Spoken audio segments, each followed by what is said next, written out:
Nabi-nabi palsu ya? Yang Dajjal tadi itu sebenarnya. Oh itu ya berarti ya. False prophet. Karena dia ahli dalam menipu kan. Iya Dan ini kurang lebih nanti, sama nih. Dan nanti Dajjal dan Nabi Isa tuh sama-sama mencari pengikut gitu. Dua-duanya sama-sama mencari pengikut, tapi yang satu pakai cara kotor, yang satu pakai cara bersih gitu. Tapi kayak bakal ada skenario salah satu menang gak sih? Kayak misalnya, oh ternyata skenario Dajjal yang menang. Ya harusnya sih Nabi Isa yang menang.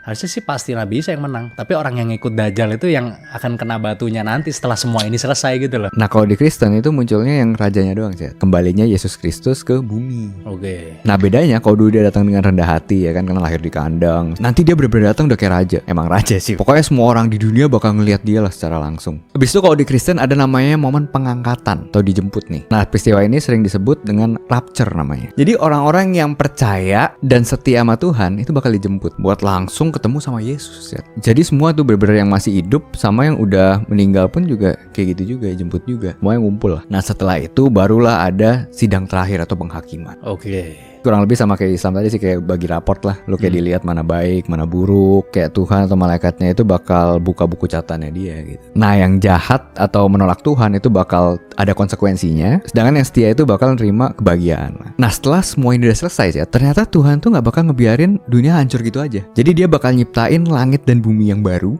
Di situ nggak bakal ada lagi kayak kematian, sakit penyakit, kesedihan, semua yang jelek-jelek nggak ada. Surga berarti ini. Iya, kondisinya itu kayak taman yang indah banget, kayak yang Taman Eden zaman dulu mungkin ya. Dan di situ bisa tinggal langsung sama Tuhan selamanya. Oh, kalau buat yang baik tapi kan. Iya, ya intinya sih setiap manusia itu harus kayak berbuat baik itu, jadi siap gitu buat dipanggil kapan aja gitu. Jadi bukan momen yang kayak nakut-nakutin gitu sih, enggak sih.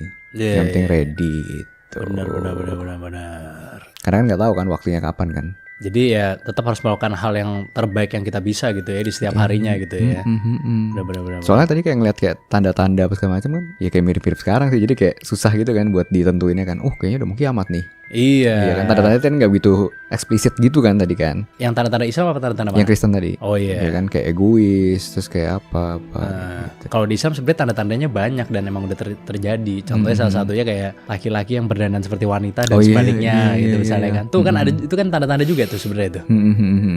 Tapi emang menarik sih kalau ngobrolin soal kiamat gitu, kadang-kadang kita juga ya mungkin obrolan ini kalau di zaman kita masih kecil kita ketakutan ya. Iya. Takut ya ngomongin kiamat gitu, takut ya? Ngomongin kiamat takut sih sebenarnya. Takut kan pasti kan?